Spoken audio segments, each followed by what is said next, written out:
আসসালামু আলাইকুম, সবাই কেমন আছেন? আশা করি ভালো আছেন। আমি আলহামদুলিল্লাহ ভালো আছি।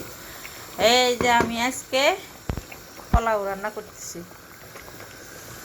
আমার ছোট ছেলের জন্মদিন গেছে কালকে, আজকে বড়দেরকে এগুলো খাওয়াবো।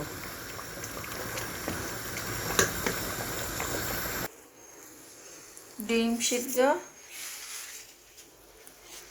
এই যে আমার পোলাও হয়ে গেছে। দেখেন তো কেমন হয়েছে।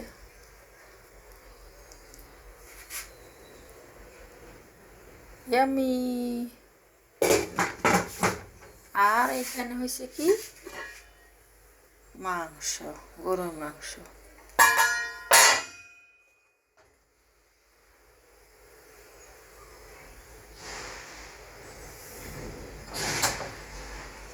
এই যে এখন দেখা যাইতেছে,